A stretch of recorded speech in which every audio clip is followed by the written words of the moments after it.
My sister's nails were digging into my arm when she shoved me toward the basement door, the cold metal knob slamming into my hip as she hissed, "If you won't sign it tonight, Maya, then you can freeze down there with him." Behind her, my parents stood in the soft glow of Christmas lights, as if this were any other peaceful holiday evening, not the night they locked their own daughter and her 84-year-old father in a basement. Outside, snow was falling in heavy curtains, coating the world in white silence. Inside, the house smelled of cinnamon and pine. Then the door slammed. The bolts slid. Darkness swallowed everything. The shock didn't hit me until the second breath of icy air poured down the stairs. I reached for my grandfather, his thin body trembling more violently than I had ever seen. Before I could speak, he gripped my hand with surprising force and whispered in the dark, "Quiet, Maya. They don't know what's behind that wall." And that whisper, soft, shaky, almost swallowed by the cold, started the unraveling of a 40-year secret that would destroy everything I thought I knew about my family. I didn't move at first. The cold stunned me, slicing through my sweater as if the basement were made of winter itself. My fingers curled instinctively around Granddad's sleeve, guiding him carefully down the steep steps. Each wooden plank creaked under our weight, groaning like an old ship about to split. "Easy," I whispered. He nodded, breathing shallowly. The air smelled of damp concrete and forgotten things. A thin shaft of moonlight spilled from the tiny window at the top of the basement wall, just enough to outline the dust swirling around us. My breath was turning visible. His came out in weak bursts. I pressed my back against the door and pounded once. Nothing. I tried again. Silence. My parents didn't even linger to pretend they cared. They hadn't hesitated, not for a second, when Carla suggested handling the situation tonight so they could finally enjoy Christmas without drama. That's what I had become. Drama, trouble, a problem to be moved, restrained, silenced. Granddad squeezed my wrist, bringing me back into the moment. "Light switch?" he whispered. I slid my palm along the wall until I found it. The bulb flickered twice before humming to life, casting a pale orange glow over the cluttered basement. There were old holiday decorations, broken furniture, dusty boxes stacked against the far wall, and then a stretch of stone that looked older than the rest of the house. Granddad stared at that wall, his breathing uneven. "Sit," I said gently, settling him onto an old trunk. His hands shook, so I wrapped my scarf around his shoulders. "They can't keep us here forever. Leo lives next door. He'll check in. He always does." He didn't answer. He kept looking at that wall. I knelt down in front of him. "Granddad, why did you say that? What's behind the wall?" For a moment I saw fear, real fear, in his eyes. Then something else. Resolve. "I never wanted you to know," he whispered, "but tonight leaves me no choice." He struggled to stand. I quickly helped him up. Step by step, we crossed the cold concrete until we stood before the far wall. He pressed his trembling fingertips along the mortar until they stopped at a particular stone, one darker than the others. "This one," he murmured. "Push." I stared at him. "What? Is this some kind of storage space? A vent?" His expression hardened. "Push, Maya." So I did. At first nothing happened, then the stone shifted inward with a soft, grinding sound. Cold air rushed out, carrying a faint metallic scent. Inside the hollow space was a small metal tin, jet black, dented, cold as ice. It looked decades old. Granddad took it with both hands, clutching it to his chest like something sacred. My heartbeat stumbled. "What is that?" He slid down until he was sitting against the wall, breath shaky. "Everything I never told you," he said softly. "Everything your parents never bothered to ask." He opened the lid.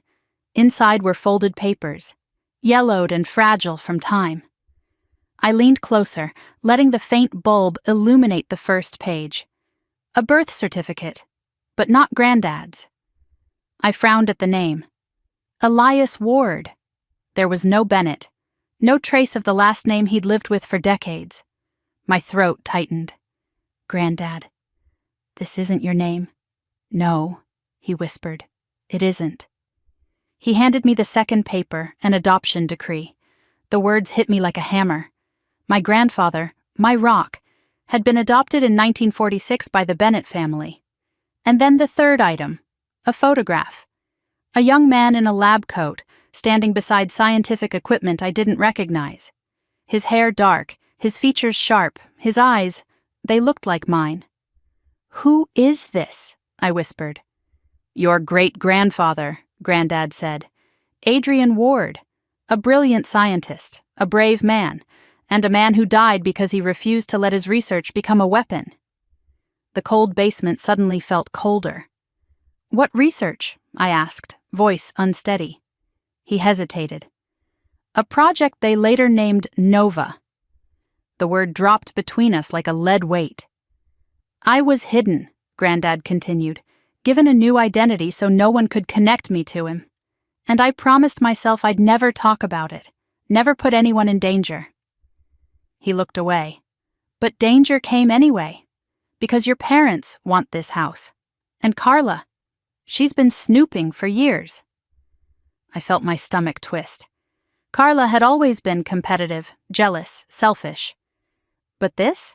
Locking us in a freezing basement on Christmas night because I refused to sign the house over? "How much does she know?" I whispered. "Not much," he said. "She only found an old notebook once, a decoy. But it was enough to make her suspicious, enough to make her greedy." I shook my head, trying to make sense of it all. "Granddad, why didn't you tell me sooner?" "Because the truth is heavy," he whispered. "And I wanted you to have a normal life. But your parents, they've never understood legacy. And Carla, she only sees money. She thinks this house is worth something material. She has no idea what your great-grandfather died for." His fingers brushed my cheek. "But you deserve the truth." I sat back on my heels, overwhelmed. My family, my own blood, had betrayed us for a house they didn't even understand. And the man who raised me had been carrying a secret so heavy he'd built a hidden compartment into the foundation just to protect it. "Granddad," I whispered, tears burning my eyes. "They could have killed you tonight. You were freezing." He nodded. "They don't see me as family anymore. They see me as an obstacle." I clenched my fists. "I'm getting you out of here." He nodded toward the door. "You won't have to. Listen." I held my breath. Footsteps, crunching across snow, getting closer, then knocking. "Maya?" A familiar voice called. Relief crashed through me. "Leo!" I pounded the door with my palms. "Leo! We're down here!" The bolt slid. The door flew open. Warm air burst down the stairs. Leo's face appeared, eyes wide with shock. "What the— Jesus, Maya, are you two okay?" He hurried down, wrapping his coat around Granddad's shoulders. "What happened? Your parents said you needed space." Then Carla posted some shady video.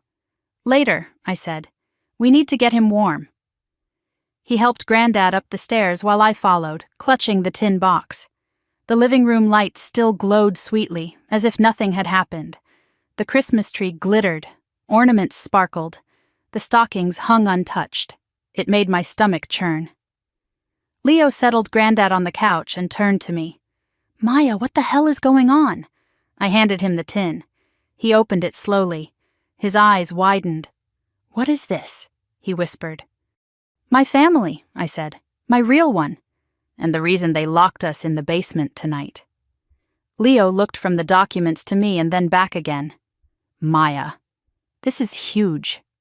Granddad nodded weakly. "Bigger than they know. And they will come back." I swallowed hard. The idea of my own parents, and Carla, returning to this house sent a wave of dread through me. Leo stepped closer, voice steady. "You're not alone. Whatever this is, I'm with you." I felt something inside me shift. Strength, resolve. I looked at Granddad. "What do we do now?" He pointed to the adoption papers, his voice thin but unwavering. "Now," he said, We protect the truth. And that was the moment, right there, surrounded by Christmas lights and betrayal, that I realized the secret behind that wall wasn't just a hidden birth certificate. It was the beginning of a war my family had started, and a legacy I was going to finish. Leo stayed up the rest of the night, pacing between the kitchen and the living room while the storm outside raged harder than before. Granddad slept fitfully under thick blankets on the couch, and every so often he murmured something, half a word, half a memory, before drifting back into silence. I sat at the dining table with the tin box open in front of me, the fragile papers spread carefully across its surface. Snow scratched softly against the windows like fingernails trying to get in. I kept glancing at the front door, afraid it would burst open again, afraid my parents or Carla would return to finish what they'd started. At around 6 a.m, the storm finally calmed. The air inside the house warmed slightly, thanks to Leo restarting the furnace and boiling water for tea. I had barely touched mine. My hands wouldn't stop trembling. Leo sat across from me. "Maya," he said gently, "we can't stay here. Not today." I knew that. He'd said it twice already, but leaving felt like surrender, like letting Carla win, like admitting that the people who had raised me no longer considered me their daughter. "Where would we even go?" I whispered. Leo didn't hesitate. "My place. It's 2 streets over and I have a guest room. It's safe." Granddad stirred on the couch but didn't wake. I looked at him, the man who'd carried an entire family secret on his shoulders, the man they had almost frozen to death last night. He couldn't stay here another minute. I nodded. "Okay. Help me pack a few things." Leo's shoulders relaxed. "Good. I'll warm the car." He slipped on his boots and stepped outside, careful not to slam the door. I moved through the house quickly, gathering basic things: medicine, warm clothes, the tin box wrapped in my scarf. Every room I entered felt different now, like everything I once believed about my home had cracked open. I paused by the kitchen table where we had spent Christmases laughing, playing board games, eating cinnamon rolls. I could almost hear echoes of past holidays, the good ones, before Carla turned every gathering into a competition, before Mom and Dad stopped trying to hide that they preferred one daughter over the other. I swallowed hard. Maybe they always had. Granddad's weak voice broke my thoughts. "Maya, help me up." I ran to him. No, stay, I'll get Leo." He shook his head. "I need to stand. I won't let them push me into a corner again." I wrapped his arm around my shoulders, helping him slowly rise. He steadied himself with small breaths. "We must be careful today," he murmured. "Your parents will be angry. Carla will be furious." "Let them be," I said sharply. "They lost the right to tell me anything when they locked us down there." He touched my cheek. "Anger keeps you warm, child, but don't let it lead you." Before I could answer, headlights washed through the window. Not Leo's car. The wrong shape. Too large. Too early. My chest tightened. Granddad whispered, "They're back." A dark SUV rolled into the driveway. Slow, deliberate, familiar in a way that stabbed my memory. Carla had always loved showing up in style, but this wasn't her car. This one had tinted windows so black I couldn't see inside. Leo stepped back into the house just as the engine cut off. His face paled. "Maya, we need to leave now." But it was too late. The SUV doors opened. Carla stepped out first in a white coat draped dramatically over her shoulders, her hair perfectly curled despite the storm. The second door opened and my parents climbed out, both bundled in expensive coats, both wearing expressions carved from stone. Then a fourth door clicked open. A man stepped out, tall, severe, wrapped in a long black coat. Snowflakes melted instantly on his shoulders. I didn't recognize him, but something about him made me feel cold all over again. Carla spotted our silhouettes in the window and smirked. Leo swore under his breath, "Stay behind me." But Granddad's grip tightened around my arm. "No, don't show fear." There was a sharp knock at the door, 3 aggressive raps. Leo moved to open it, but I grabbed his sleeve. I'll do it. He shook his head. Maya, I have to. I opened the door. Carla's smile was stretched too wide, bright and poisonous. Good morning, sis, she said sweetly. Rough night? Mom stood slightly behind her, eyes red but not from crying. More like from anger marinated overnight. Dad didn't even meet my gaze. The man in black scanned the room behind me like he was evaluating a crime scene. I lifted my chin. What do you want? Carla scoffed. Well, for starters, an apology. You made Mom cry all night. I made her cry? My voice cracked on the last word. Carla's eyes glittered. Yes, and Dad's been dealing with chest pains because of your little outburst yesterday. I stared at them. You locked us in a basement. Dad finally looked at me. You were hysterical, Maya. We didn't want you hurting yourself, or your grandfather. Leo stepped forward. You left them in sub-freezing temperatures. Dad frowned at him. This is a family matter. Leo crossed his arms. And I'm the neighbor who pulled them out before they slipped into hypothermia. Almost on cue, Granddad coughed. Carla's expression flickered, not with concern, but annoyance. Mom stepped toward me. Maya, honey, stop making this bigger than it is. We only want what's best for everyone. That's why you wanted me to sign the house over on Christmas Eve? Mom blinked, her facade slipping. Carla will be the one starting a family soon. She needs stability. And I don't, I bit out. Carla rolled her eyes. Here we go. I took a breath and stepped aside, letting them see Granddad on the couch. He looked small but alert, his eyes sharp even in exhaustion. Dad narrowed his gaze. What's that box? Before I could answer, the man in black spoke for the first time. His voice was low, even, unsettling. That, he said, is why we are here. My blood chilled. This man was no friend of my parents, he was something else entirely. Carla gestured to him proudly. This is Mr. Hale. He works with, let's just say, important people. He knows the true value of the house and what's inside it. Something you clearly don't understand. Granddad inhaled sharply, his entire body tensing. Leo leaned close to me. Do you know him? I whispered. No, but I think Granddad does. The man stepped forward, eyes never leaving Granddad. It has been a long time, Elias Ward. The room froze. Mom glanced between us, confused. Ward, his name is Bennett. Carla shot her a look. Mom, stop embarrassing us. Mr. Hale's smile was thin and ghost-like. No, his name was changed. For protection. Dad finally snapped, What the hell is this? Hale ignored him. Elias, I've come for what belongs to us.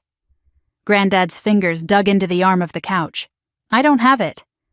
Hale tilted his head. You do. You had direct access to Dr. Adrian Ward's unfinished work. The location of the missing materials is known only to you. And now, his eyes flicked to me, likely shared with your granddaughter. Every muscle in my body tightened. Carla stepped closer, arms folded smugly. See? I told you there was something here. Leo moved between me and Hale. You need to leave. Hale raised one eyebrow. I don't take instructions from children.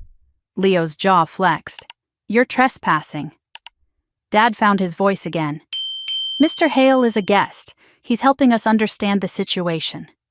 I stared at them in disbelief. You brought a stranger into our home to steal something you don't even understand? Carla sneered. You're so dramatic. We're not stealing anything. We're just doing what's right. For whom? I snapped. For you. For the family, she shot back. For everyone. You're the only one keeping us from stability. My laugh was humorless. Stability? You locked an elderly man in a freezing basement. Carla waved her hand dismissively. He survived. Granddad coughed again, harsher this time. I moved to his side. We're leaving, I said. Now. Leo's car is ready. Dad stepped toward the couch, blocking Granddad from standing. He's not going anywhere. Leo grabbed Dad's arm. Back off. Hale raised a hand calmly. Enough. We are not here to fight. We are here to retrieve what was taken from Hale Tech decades ago. Your father hid it. I intend to recover it. Granddad lifted his head. Over my dead body. Dad scoffed. Oh, for God's sake, Dad, stop being dramatic. Whatever's in that box doesn't belong to you. Granddad's eyes filled with something I had never seen. Deep, burning rage. It belongs to my father and to Maya, not you. Dad's face twisted. Don't start with that garbage again. You were never a real ward. You were adopted into a better life, our life. And this is how you repay us? My entire body went cold. Carla chimed in. Dad, don't waste your breath. Grandpa's memory is going. He barely knows what year it is. Granddad's hand tightened around mine. Maya, he whispered. Go. Take the box. Don't let them. Hale moved toward us. Leo stepped in front, blocking him.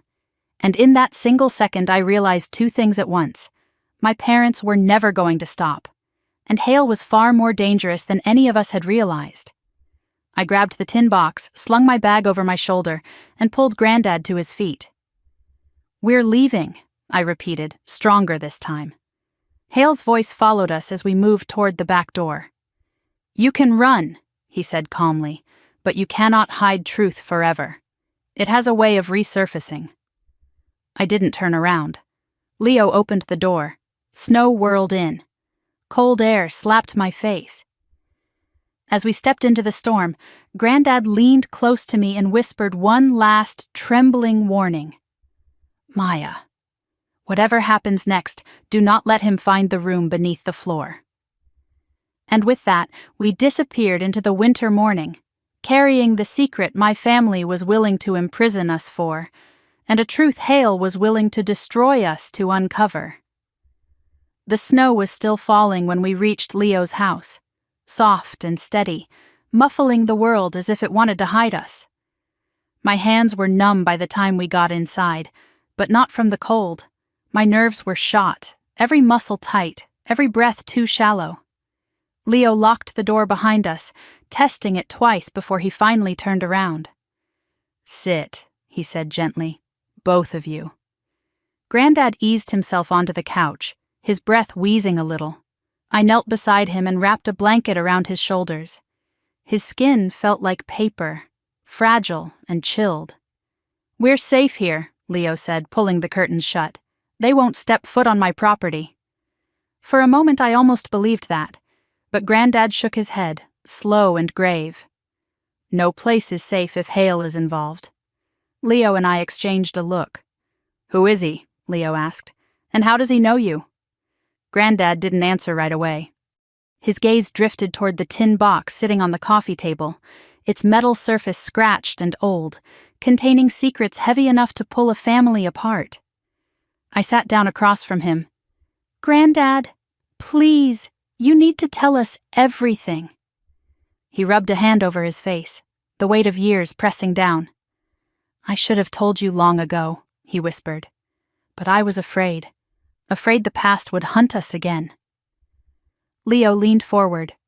Start wherever you can. Granddad nodded. His voice trembled as he began. When I was a young man, I didn't know anything about my real parents. I didn't know my name wasn't Bennett. It was Elias Ward. Everything changed when I turned 23 and a package arrived on my doorstep. No return address. Inside was a letter. His eyes glistened a little. The handwriting, I recognized it from photographs I'd found hidden away years earlier. It belonged to my father, Adrian Ward. My breath caught. He sent you something? He prepared it before he died, Granddad said. It was held by one of his colleagues, passed down. The letter told me who I truly was, why I'd been taken in, why my name had been erased. He touched the tin box with trembling fingers, and it contained the first clues about Project Nova. I felt the air shift, heavier, sharper. Leo frowned. So Hale isn't just some businessman. No, Granddad said. He was part of the old Hale Tech task force. They tried to seize Nova after my father refused to weaponize it. Then how is he still around? I asked. Men like him, Granddad said, don't retire. They linger, they wait, they hunt. A chill ran through me. And Hale thinks the missing pieces are here? I whispered. Granddad nodded. Because they are. Leo exhaled slowly, rubbing the back of his neck. This isn't just a family fight, then. No, Granddad said. It's a legacy fight, a scientific one, and your parents, Maya, your sister, they don't know what they've walked into. I clenched my fists. They don't care. They only want the house. Granddad closed his eyes. And because they are loud, greedy, and reckless, they have awakened someone who should never have found us. The room felt colder. Even the heater's hum couldn't warm the space between us. I looked down at the tin box. What exactly is Project Nova? Granddad opened his eyes again. Your great-grandfather discovered a way to create a clean, unlimited energy source. Simple, accessible, something that could power entire cities without pollution or depletion. That sounds, Leo blinked, revolutionary. It would have been, Granddad said, but Hale Tech saw something else. Endless power for weapons, machinery, control. When my father refused to hand it over, they went after him. My stomach twisted. And they killed him. Granddad nodded. They called it an accident, but we both know better. I swallowed hard. And the missing blueprint, the reason they want the house? Your great-grandfather hid the original design, Granddad said softly. Before he died, he left clues for me. Clues I was too frightened to follow. Leo's eyes narrowed. But why keep everything inside the house? Why not destroy it? Because it was his life's work, Granddad said, and because part of him believed someone worthy would continue it. He looked at me. My breath stopped. You think that's me? I whispered. I don't think, he said. I know. Silence fell, heavy, trembling. Then, softly, Granddad added, That's why I couldn't let your parents get the house. They don't understand meaning, only value, only ownership. And Carla, I said bitterly, wants it more than all of them combined. Granddad's mouth twitched. Pain, not humor. Carla always mistook wanting for deserving. Leo stood abruptly, pacing. Okay, so what's the plan? We can't stay here forever. If Hale's involved, he'll come back. He won't just knock politely next time. I looked at Leo. You think he'd break in? I think, Leo said grimly, he'll do whatever he needs. Granddad nodded. He will. Fear crawled up my spine, but beneath it, something harder, anger, a spark of defiance. He's not getting anything, I said. Not the house, not the design, not my family's legacy. Leo met my eyes. Then we need help. Who? I asked, though I already felt the answer coming. He pulled out his phone. I know someone, a lawyer, one of the best in Savannah. He typed quickly. Alana Pierce. Granddad's face relaxed. I've heard that name. Leo nodded again. She specializes in family law and complicated estate disputes. She helped my aunt when her brother tried to steal her house. I stood and began pacing. But this is bigger than an estate dispute. Yes, Leo said, which is exactly why we need someone who doesn't get intimidated. He pressed send. Within seconds, a 3-dot bubble appeared. She's awake? I said incredulously. Leo shrugged. She's always awake. He tapped his phone. She wants to meet in an hour. She says to bring all documents. I glanced at the tin. All of it? Everything you trust her with, Leo said. We have no room for half-truths now. Granddad nodded. She must know. She must be prepared for Hale. My chest tightened. What if she thinks we're crazy? Leo smiled faintly. She deals with crazy daily, but she also knows how to find the truth in it. I took a long breath. Then another. Okay, I said. Let's go. Before we left, I helped Granddad into Leo's spare coat. He leaned heavily on me as we walked down the hallway toward the door. Maya, he whispered, Yeah? You must be brave, child. Brave in ways I've never been. I felt my eyes sting. I'll try. He squeezed my hand once. You won't try. You will. Outside, the storm had stopped, leaving the world covered in clean, untouched snow. The air was sharp but calm. Leo locked the door behind us and guided Granddad to the car. I climbed into the back seat, holding the tin like it was made of glass. My heart hammered as we drove through the quiet streets. Everything familiar looked different now, colder, sharper, shaded with betrayal. After a few minutes, Granddad spoke softly. They will not give up, Maya. Not your parents, not Carla, not Hale. I looked down at the tin and whispered, Then neither will I. Granddad smiled, fragile but proud. When we arrived at Alana Pierce's office, a sleek building downtown with frosted glass windows, I realized something strange. For the first time since the basement, I felt something warm, not safety, not relief, power. As Leo helped Granddad out of the car, Alana stepped through the glass doors. Tall, focused, sharp-eyed. She looked at us, then at the tin in my hands and said, Let's get to work. And right then, standing in the cold morning air, I knew this wasn't just a fight for a house anymore. It was a fight for identity, for truth, for justice, for the family I had never known I came from. And I wasn't going to lose. The elevator doors slid open with a soft chime, and the three of us stepped into the warm, quiet hallway of Alana Pierce's office. The contrast to the freezing chaos we'd escaped felt surreal. Everything here smelled of polished wood and professionalism. A receptionist looked up, startled by the sight of us. Granddad leaning heavily on Leo, my hair still damp from melted snow, the tin box clutched tightly to my chest. Ms. Pierce is expecting you, she said immediately, rising to her feet. We followed her into a corner office overlooking downtown Savannah, the city still wrapped in the pale morning light. Alana Pierce stood with her back to us, reviewing documents spread across her desk. When she turned around, her sharp eyes traveled from my face to the tin box in my hands, then to Granddad's weakened posture. She didn't gasp, she didn't frown. She simply said, Close the door, Maya, sit down. Tell me everything. I lowered into the chair opposite her, my fingers trembling. Granddad sank into another, and Leo stood behind us like a quiet guardian. When I opened the tin box, Alana leaned forward, her expression shifting from curiosity to focus. Start from the beginning, she said. So I did. I told her about Christmas Eve, the fight in the kitchen, the accusation that I was complicating everything. The way my parents and Carla had cornered me, their voices rising in a familiar chorus of blame. How they'd dragged Granddad and me to the basement stairs and pushed us inside. How the bolt had slammed shut. How Granddad had whispered about the wall. How we'd found the tin. How Hale showed up this morning like a shadow from nowhere. I talked until my throat ached. When I finished, the room went silent.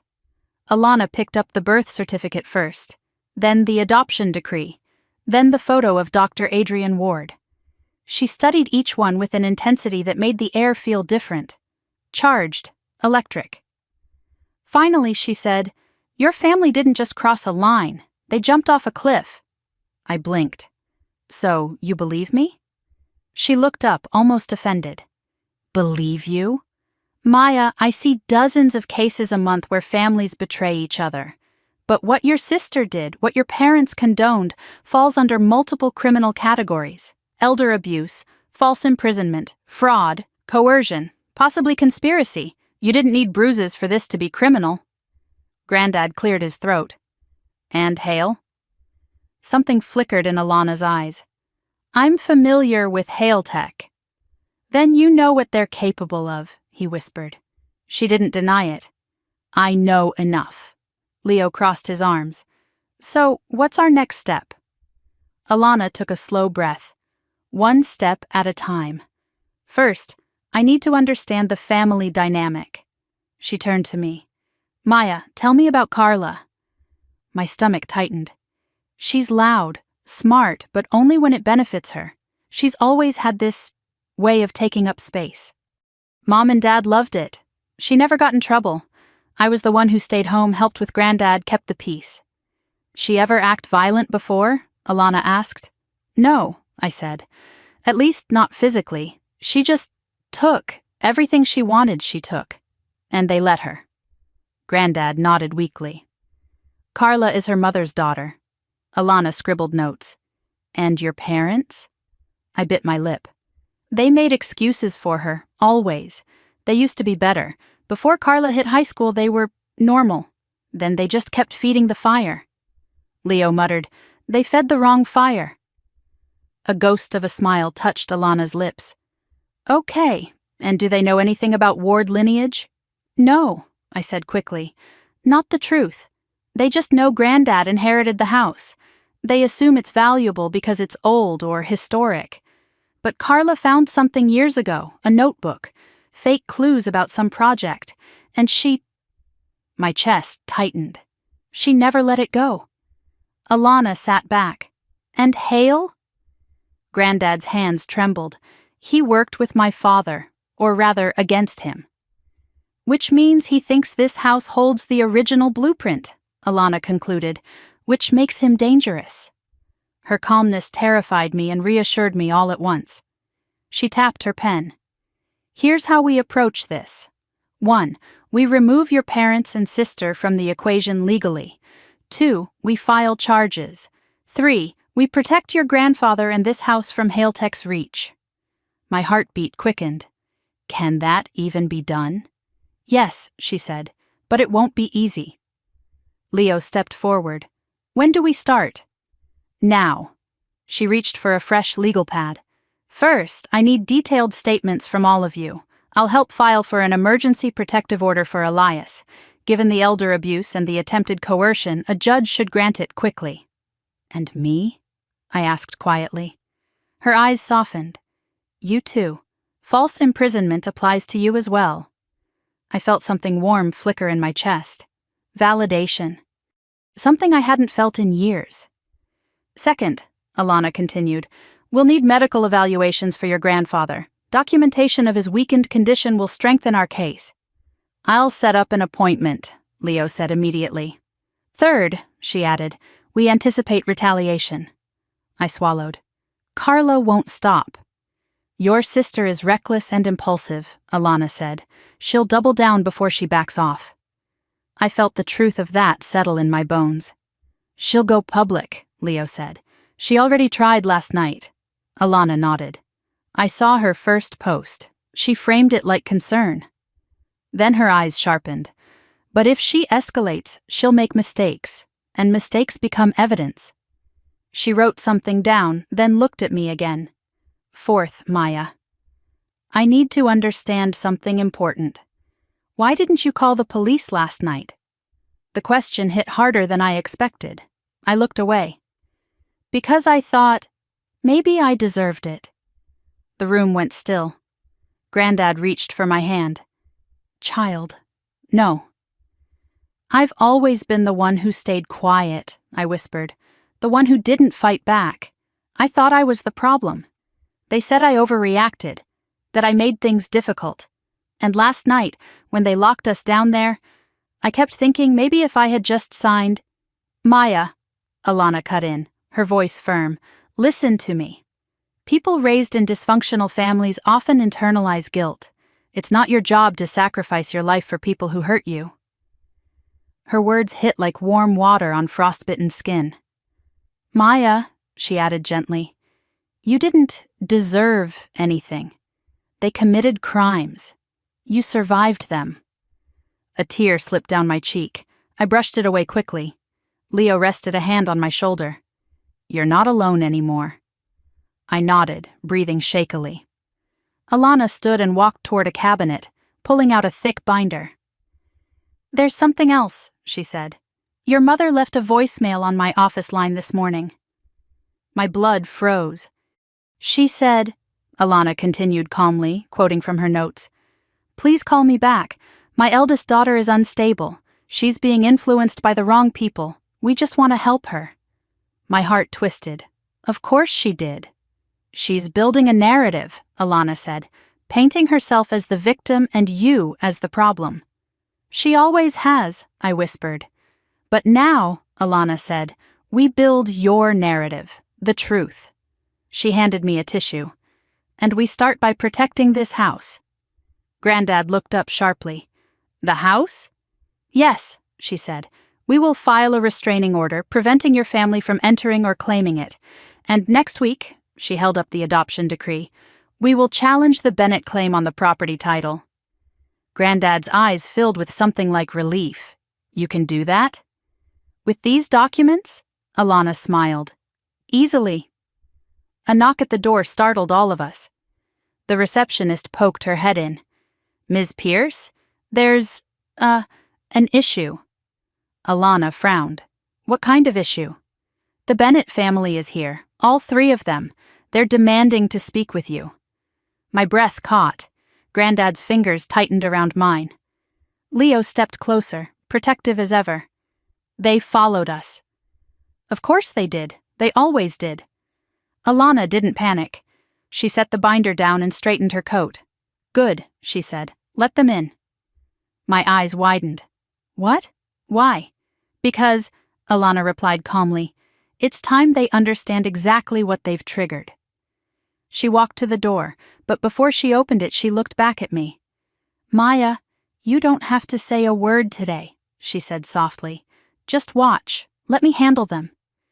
I nodded, pulse racing. The door swung open. I heard Carla before I saw her.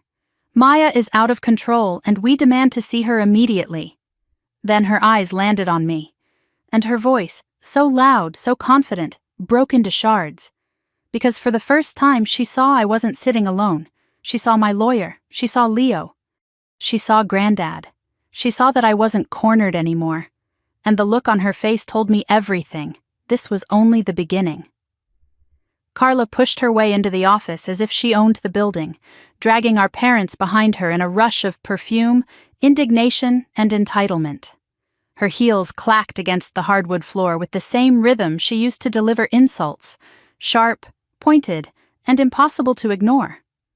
Mom looked flustered, cheeks pink from either anger or embarrassment, while Dad maintained the stiff posture of a man convinced he was entirely justified. Alana closed the office door quietly, a calm contrast to the storm they carried with them. She positioned herself between them and us, like she'd done it 100 times before. Leo shifted closer to me, instinctively protective, and I felt Granddad's trembling hand grip my arm. Carla took one look at Granddad in the corner, wrapped in Leo's coat, and scoffed. Oh, for God's sake, you're playing the victim card again? Carla, Alana said evenly, please take a seat. No.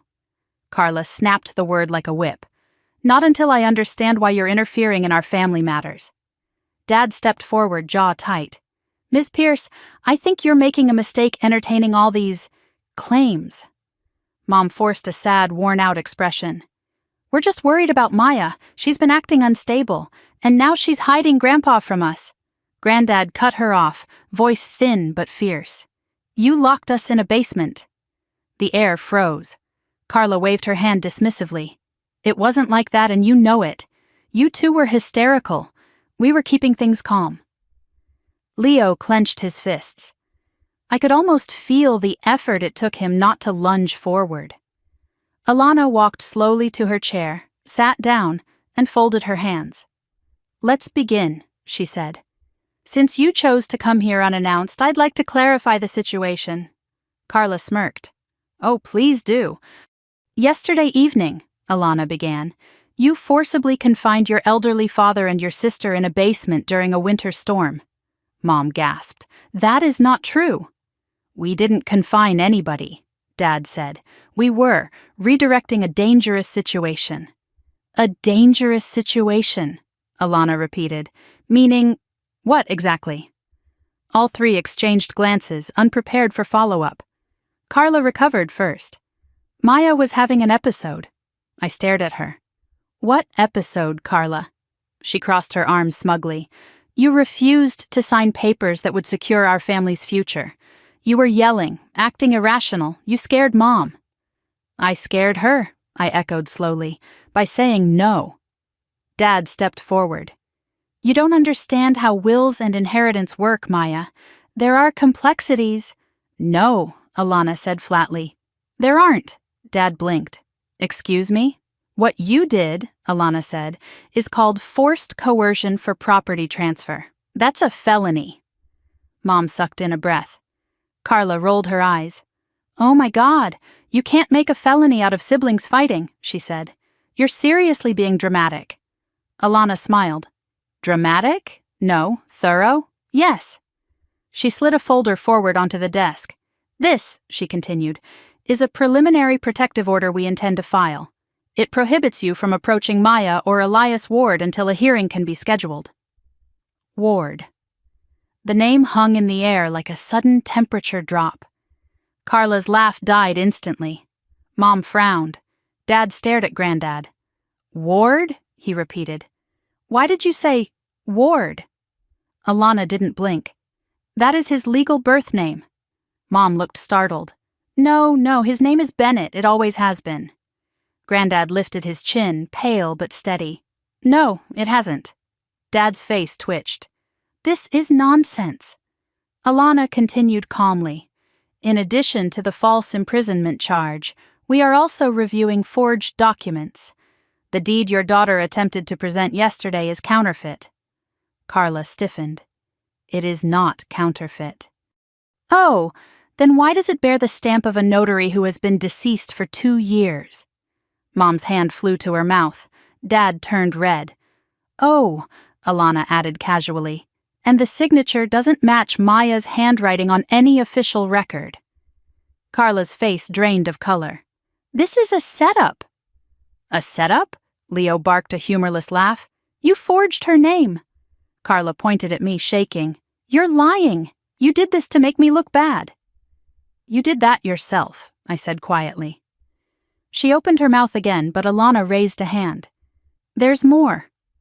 Dad let out a frustrated sigh. This is absurd. We came here to reason with our daughter, not to be attacked. Alana leaned back. You came here to intimidate her. Dad's jaw clenched. Mom's eyes darted between faces, already spiraling. Carla looked ready to explode. After a moment, Carla slapped her palm on Alana's desk. Fine, enough with this. Where's the house key? Alana blinked. The what? The key, Carla said impatiently. To our house. Maya took it. We need to go back. Your house? Alana repeated softly. Mom chimed in. Yes, this dispute is over property. You understand how inheritance works? Ah, Alana said, that's where you're mistaken. The house is not yours, not even partially. Dad bristled. It belongs to our family. It's been in our name for decades. No, Alana corrected. It belonged to Dr. Adrian Ward, and now it belongs to Elias and Maya. Dead silence. Every molecule of air seemed to freeze. Mom whispered, Adrian. Ward? Carla laughed again, but this time it sounded more like a gasp. You're lying. This is insane. No, Alana said. This is documented. The adoption decree is real. The inheritance trail is traceable. Legally, Adrian's estate passed to Elias, not to the Bennetts. Dad stumbled backward. Mom clutched his arm. Carla stared at Granddad as if seeing him for the first time. Not as the old man she dismissed, but as someone with a past she had never known. You hid this from us? She whispered to him. Granddad looked at her with heartbreaking exhaustion. There are things I protected you from, Carla. Things you would never have understood. Things you still don't. She stepped closer, voice rising. You're telling me we went through all this mess because you kept secrets? His eyes hardened. You nearly killed us. Don't pretend you did it for family. You did it for greed.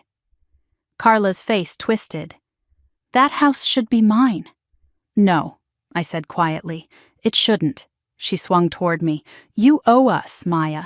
We are family. I felt something inside me snap into clarity. No, I said again.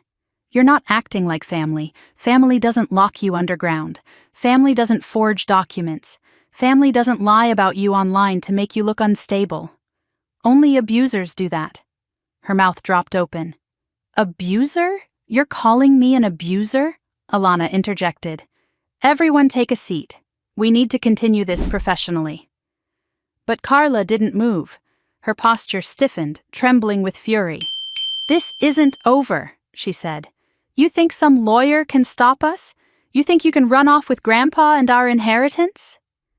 Granddad flinched at the word our. We're not running, I said. We're protecting him. Oh, please, she spat. You're trying to be the hero. You're nothing. You've always been nothing. Mom and Dad gave you everything, and you repay us like this? Mom spoke suddenly, her voice tight with desperation. Maya, please don't do this. We just want the family to stay together. You want control, I said. Not togetherness. Dad tried again, voice stern. You are misinterpreting. No, she isn't, Alana cut in. And this conversation is done. I'll be filing the paperwork this afternoon. Carla laughed a single sharp sound. You think a restraining order will stop us? Hale is on our side. The room went still. Alana's expression darkened. Who? Carla blinked. Mr. Hale. He's going to help us find the blueprint or whatever. He said it's worth millions. Dad held out a hand, trying to silence her, but she shrugged him off. What? He said it openly. Mom whispered, horrified. Carla, stop talking. A chill crawled down my spine. You told Hale about the blueprint? Carla smirked. Why not? We're in this together. Alana's eyes turned sharp as glass. Let me be very clear. If you are cooperating with Hale Tech, you are putting yourselves in legal danger far beyond property disputes. Dad's voice cracked. We didn't know. You don't know anything, Alana said. But Hale does, and he has a history of targeting vulnerable families for corporate gain. Carla froze. That's not what he said. He lied, Alana said. He's using you. Carla's hands shook. Something flickered through her face. Fear, confusion, denial. Then fury took over again. I don't care. We're getting that house, and nothing is going to stop us. She turned and stormed toward the door. Mom followed, already trembling. Dad gave me one last look, an unreadable mixture of anger and uncertainty, before walking out. The door slammed behind them. Silence settled slowly, like dust after an earthquake. I felt my lungs finally release the breath I didn't know I'd been holding. Leah walked over and rubbed my back gently. You did good. Granddad wiped his eyes. I'm proud of you, child. Alana exhaled and leaned back in her chair. That, she said dryly, was quite a performance. I almost laughed. Was it enough? Oh, definitely, she said. Carla just admitted to collaborating with a corporate predator. That alone gives us ammunition. I stared at the closed door. They're not going to stop. No, Alana agreed, but neither are we. She placed her hand on the tin box and tapped it gently. Now, she said, let's talk about protecting the blueprint. Leo drove us back to his house in tense, heavy silence, the late afternoon light dimming into a cold blue dusk. The kind of light that makes every shadow feel longer, every sound sharper. Granddad rested in the back seat beside me, his eyes closed, his breath shallow but steady. I kept glancing through the rear windshield, certain Carla's SUV or some unknown Hale-Tech vehicle would appear behind us. But no one followed. At least not yet. When we stepped inside Leo's house, the warmth hit us like a blanket. He locked the door, checked the windows, then turned to me with worry etched deep into his expression. They're rattled, he said. Rattled people get messy. I know, I murmured. Granddad lowered himself carefully onto the couch. We don't have much time. Leo crouched beside him. You need rest. Granddad shook his head. I need to tell Maya the truth. My stomach tightened. There's more? He gave me a long, weighted look. There's far more than what I told you. Leo stood and crossed his arms. Then let's get you water first. He went to the kitchen. Granddad patted the seat next to him. Come sit, child. My legs felt unsteady as I sat beside him. The tin box lay on the coffee table between us, a small metal coffin holding the past. "I didn't tell you everything this morning," he said quietly, "because I didn't want to overwhelm you. But after Alana confronted your parents, after Carla revealed she's dragged Hail Tech into this, I can't hide anything anymore." I braced myself. He reached into his coat pocket and pulled out a folded sheet of yellowed paper, different from the others. Older, more delicate. When he handed it to me, my fingers tingled. "What is it?" I whispered. "Your great-grandfather's final note. The one he wrote the day before Hail Tech came for him." My breath caught. Hands shaking, I unfolded it carefully. The ink had faded, but the writing was still strong, deliberate. I read aloud. "If you are reading this, Elias, it means they found me. I could not destroy Nova. I could only separate it, protect it, hide it in two halves, one they will chase, one they will never know exists. The second half lies beneath the floor. Only blood will find it." "Only blood will find it," I repeated, voice trembling. "What does that mean?" Granddad let out a slow breath. "The blueprint is incomplete. Hail Tech has been searching for decades, but they only know about one location, the first half, the decoy. And the second," he pointed at the paper, "still where he left it." "In the house?" "Yes." My pulse hammered in my ears. "Then we can't ever go back." He shook his head. "We must, eventually, because the blueprint must be destroyed or placed into the right hands, otherwise Hail Tech will never stop." Leo returned with water just as my phone buzzed on the coffee table. A text from an unknown number. The hair on my arms rose before I even unlocked it. The message was short. "Come home, Maya. We need to talk." "Mom," another followed seconds later. "Bring Grandpa. Let's clear this up before it gets worse." Then a third. "Carla is upset. You owe us this conversation." My stomach churned. Leo saw my expression. "What is it?" I handed him the phone. His jaw tightened. Granddad closed his eyes. "They're desperate. They know they're losing." Leo snapped. "They're trying to lure you." I swallowed hard. "But why now? Alana already destroyed their claims." "Because of Hale," Granddad whispered. "They know he's slipping away from them. They need you before he cuts them loose." Leo muttered a curse. "We're not going back there." My phone buzzed again before he finished speaking. A picture this time. The front porch light of my house. The door wide open, snow blowing inside. Then a second picture arrived. A close-up of the floor inside the entryway. Footprints, a lot of them. My hand flew to my mouth. Leo's breath caught. "They're already inside," Granddad whispered. "Not them." I looked at him. "Who then?"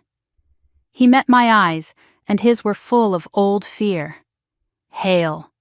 My heart plunged. "You think he—" "Yes," he said. "He wouldn't wait. He would search for the first half immediately. He knows the general area, he always has." His hand shook violently. "He's breaking in." Leo straightened. "We need to call the police." "No," Granddad said quickly. "Police won't understand. Hale will vanish before they arrive. And if he feels cornered—" He didn't finish. Leo paced, running a hand through his hair.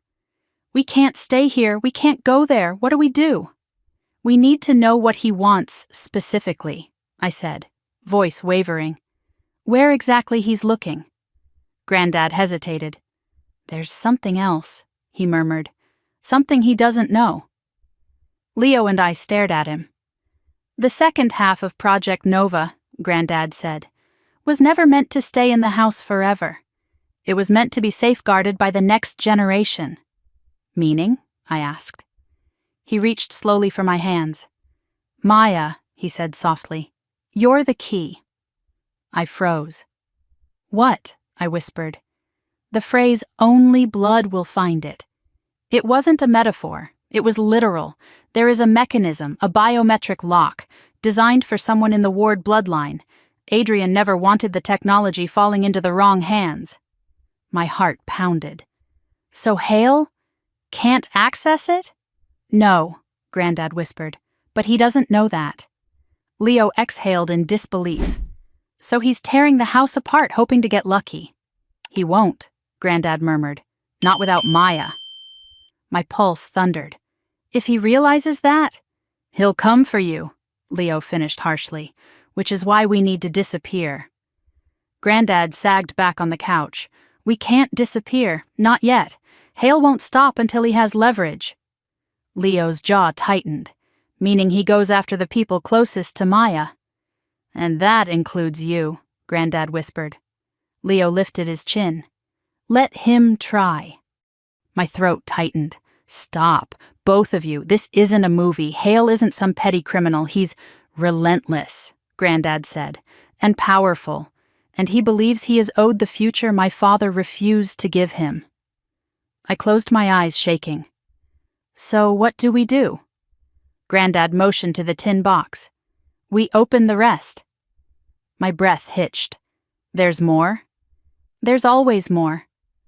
Leo and I sat across from him as he gently removed the last folded sheet, a diagram so intricate it looked like a maze, symbols, coordinates, a drawing of the house foundation, and a phrase written at the bottom, "The door is not where it seems."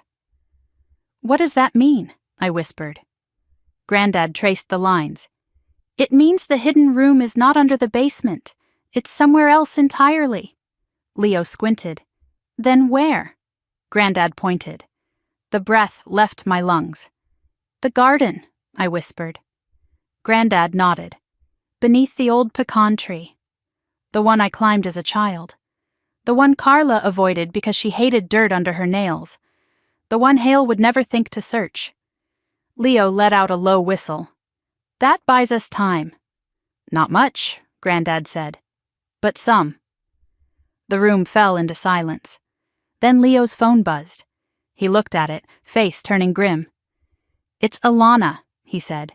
She says she pulled traffic camera footage. I froze. Footage of what? He showed me the screen. A dark SUV, last night, parking across from Leo's house. The timestamp read 4:02 a.m. My voice trembled. Carla. Leo shook his head. No, the driver got out. He zoomed in. My throat closed. It wasn't Carla. It wasn't Dad. It wasn't Hale. It was Mom, standing in the snow, watching our door. For a long time. And then walking toward the house. I whispered, voice cracking. Why would she come alone? Granddad's face drained of color. She wasn't alone, he said. How do you know? He swallowed. Because she never acts without Carla, and Carla never acts without backup. A beat of silence. Granddad grabbed my hand with urgency. Child, he rasped, your mother wasn't watching you. He looked at Leo. She was marking the house. My house? Leo said, stunned. Why? Granddad's whisper shook. So Hale knows where to find you next. Leo swore under his breath the moment Granddad's words landed, pacing in tight circles as if the floor itself were burning under his feet. My heart slammed against my ribs, each beat aching like a bruise spreading. The idea that my mother, quiet, anxious, conflict-avoiding mom, would mark Leo's house for Hale felt unreal. But the footage didn't lie. She had been there, in the dark, knowing I was inside. Granddad leaned back against the couch, breath shaky but eyes sharp. Hale doesn't track people blindly, he said. He tracks patterns, he sends scouts, he tests weak points. Your mother has always been a weak point. I sank into the armchair across from him. Why would she do this? Why would she help him? Leo stopped pacing. Because she's scared, because Carla told her something, because your dad pushed her, because she wants to stay on the winning side. Pick any reason. I stared at the wall, feeling the world tilt, just slightly but enough to make me nauseous. She used to read me bedtime stories. She used to smooth my hair when I cried. She used to say I was her quiet child, her good child. Granddad gave me a sad, tired look. Fear changes people. It makes them choose safety over loyalty. But they chose Carla, I whispered. No, Leo said gently, kneeling beside me. They chose the version of life Carla promised them, The one where you just stay out of the way. A wave of grief hit me, sudden and suffocating. I hadn't realized until now how much of me was still waiting, hoping to wake up in a different story. One where my parents weren't willing to sacrifice me for convenience. One where I mattered. A knock on the door made all three of us freeze. Not the hard, impatient pounding Carla used. Something softer, hesitant. Leo moved silently to the peephole, his shoulders tensed. "It's your mother." My breath caught. "What? Why would she?" Another knock, small, trembling. "Maya!" My mother's voice called softly through the door. "Sweetheart, please, open up." Leo stepped back from the door and looked at me. "Don't," Granddad whispered firmly. "Don't." But something in me, something broken and bruised, stood up anyway. "I need to hear what she has to say." Leo blocked my path. "What she has to say is irrelevant. What she has to do is dangerous." "Leo," I said quietly, "move." He stared at me, jaw tight, then reluctantly stepped aside.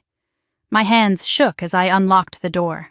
When it opened, my mother stepped in with small, timid movements, bundled in a coat thrown over pajamas. Her hair was a mess. Her face looked puffy, tired, older than I'd ever seen her. And when she saw me, she burst into tears. "Oh, Maya," she sobbed, reaching out. I stepped back. Her hand froze in midair. "Sweetheart, please, I didn't come to hurt you." Leo hovered behind me like a silent wall. Granddad watched her with narrowed eyes. Mom swallowed hard. I didn't know what Carla was doing. I didn't know she hired that man. She said he was helping us. She said he could fix everything." I crossed my arms tightly. "What were you doing at Leo's house at 4 a.m? She flinched. I just wanted to see you, to make sure you were okay." "Then why didn't you knock?" She bit her lip. "Because Carla said you were under some lawyer's influence, that you would call the police, that you were planning to accuse us of crimes. I didn't know what to do." "So you stood outside in the cold," I said flatly, watching, silent. Her chin trembled. "I wanted to come in, I did. But your father said we had to wait, that we needed to handle this the right way." Granddad muttered, "The right way meaning Hale's way." Mom gasped, turning toward him. "Dad, no. I didn't. I would never betray you." "You already did," Granddad said quietly. "You walked away when we needed you most." She sagged, collapsing into a chair. "I didn't know they locked you down there. Carla told us you both went downstairs because you were upset. She said you wanted space." Leo swore under his breath again. "Of course she lied." Mom covered her mouth.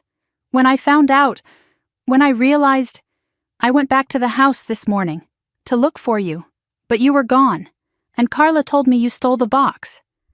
I stiffened. Mom looked at me with tear-filled eyes. "Maya, did you?" "It wasn't stealing," I said sharply. "It was ours." Leo added coldly, "And you three were trying to force her signature. Another felony." She buried her face in her hands. "I didn't know. I swear I didn't know. I just followed your sister. I always do. I'm so tired." Her words were broken, and for a moment, I saw not the woman who stood by Carla, but the woman who had once told me stories about moonlight and kindness. The woman who used to rub circles on my back when I was sick. But sympathy wasn't enough to erase what she'd done. Leo sat on the arm of my chair. "What do you want, Mrs. Bennet?" She swallowed and looked at me. "I want to make this right, before your father does something stupid." Granddad leaned forward. "What do you mean?" She hesitated. "Mom," I said sharply, "what did Dad do?" Her voice shook. He went to meet Hale." Leo shot up. "What?" Mom wrung her hands. "Carla set it up. They said they'd give him a deal. They said they just wanted information. Nothing dangerous." "What information?" I asked, dread building. Mom looked at me helplessly. "You," she whispered. "They want to know where you are." The room spun. "So your father gave them this address," Granddad said. Mom's silence was answer enough. Leo moved instantly, going to the window and pulling the blinds shut. He checked the locks again. His face was pale now, too pale. "They'll come for her," Mom whispered. "I tried to stop him, I swear, but Carla, she convinced him you were being manipulated, that if Hale talks to you directly, you'll calm down." I laughed once, bitter and sharp. "Hale doesn't talk. He hunts." Mom covered her face. I know. That's why I came. We have to leave. Now." Granddad's hand shook around his cane. "She's right. Hale won't wait." Leo grabbed his keys. "I'll pull the car around." "Where do we go?" I whispered. "Anywhere but here," Leo said. "Alana's office to file for emergency protection. Then maybe a hotel, somewhere off-grid." Mom looked at me desperately. "Please, let me help you. Let me come with you. I won't go back home. I won't stay with them. I choose you." My heart twisted painfully. "We don't have time," Granddad rasped. "We move now." Leo opened the door to step outside, and froze. Then he slammed it shut again. "What?" I whispered, panic surging. "There's a car parked across the street," he said. "Black, tinted windows." My stomach dropped. "Hale?" Then a sharp metallic tapping echoed through the front window. Tap, tap, tap. Leo pulled me back as a shadow moved outside the glass. A voice drifted through the cold air, calm, deep, terrifyingly certain. "Maya," Hale called softly. "I think it's time we talked." Mom gasped and stumbled backward. Granddad grabbed my hand. Leo stepped in front of me. Hale tapped again, a polite knock on the window of our fear. "Maya," he repeated, voice smooth as ice. "Open the door." Leo didn't move. None of us did. The house fell into a suffocating silence, except for the wind brushing against the windows and Hale's rhythmic tapping, slow, patient, confident. It was the sound of a man who knew he was in control, a man who expected obedience. "Maya," he called again, voice muffled by the glass. "I promise I only want to talk." Leo whispered, "Don't believe a word of it." My mother trembled violently. "He followed me," she gasped. Oh God, this is my fault." I grabbed her arm.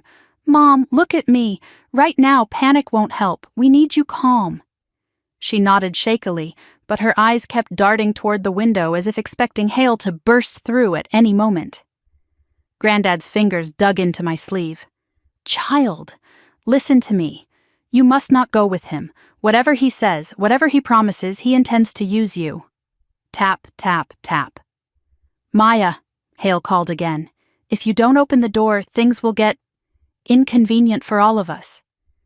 Leo muttered, "I'm calling the police." Before he could dial, Granddad grabbed his wrist. "No, don't." Leo frowned. "He's on your lawn. That's trespassing. We need help." Granddad shook his head, breath shallow. "The police will only escalate things. Hale will disappear before they arrive. And if he feels cornered—" He didn't finish, but the implication was enough to still Leo's hand. Tap. A shadow shifted just beyond the curtains. "Maya," Hale said, softer now, almost coaxing, "I know you're scared, but fear comes from ignorance. Let me explain what your great-grandfather started. Let me explain why Project Nova matters." Hearing him say it, out loud, felt like ice water dripping down my spine. Leo gripped my arm. "He knows about the project, that's not good." Granddad's voice went brittle. "He knows enough, but not how to finish it." I swallowed hard. "What does he want me for?" Granddad's eyes locked on mine, full of ancient dread. "Because only you can unlock the second half." Tap, tap. Hale's voice slid through the room like a knife slipping under a door. "You don't have much time to decide." My mother sobbed softly. Leo leaned close. "We're getting out. Back door, now." He moved quickly, ushering Mom toward the kitchen, but Granddad shook his head violently. "No, not the back." "Why?" I whispered. Granddad's gaze darkened. Because Hale never comes alone. My stomach sank. You think someone's back there? Leo froze mid-step. He crept toward the kitchen window, lifting the corner of the curtain the smallest inch. He inhaled sharply. There's another car, he whispered. 2 men inside, not moving. Granddad's whisper trembled. He's boxing us in. Hale knocked on the window again, a gentle tap that felt like a threat. Maya, don't make this difficult. Your family already has. Leo stepped back from the window, breathing hard. We need another exit. My bedroom window, Mom said suddenly. It opens onto the side yard, no line of sight from either car.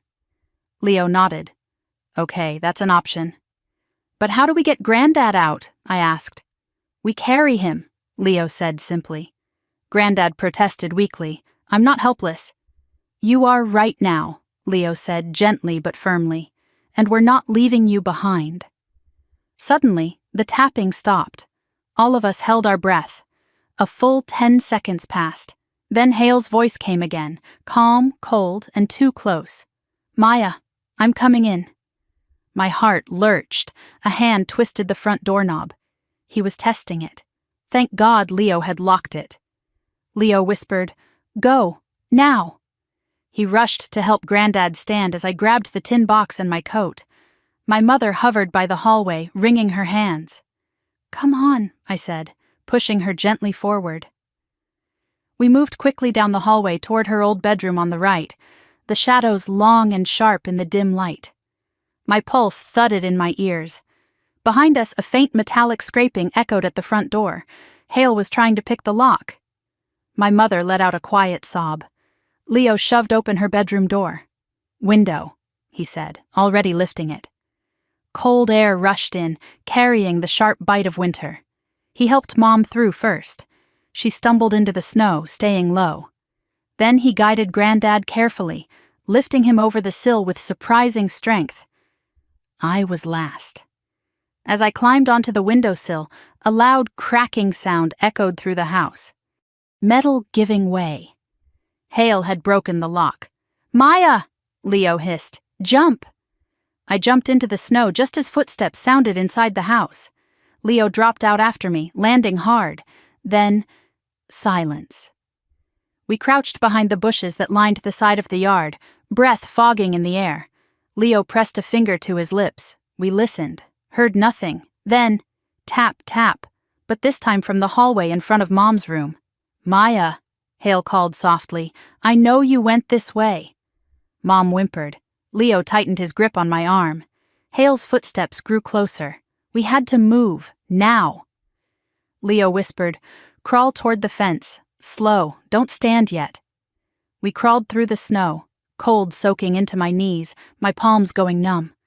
Granddad grunted softly with every movement, but he pushed forward. Mom's breaths were ragged. Leo kept glancing back at the window. We were halfway to the fence when we heard the bedroom window squeak open wider. Hale was looking outside. Maya?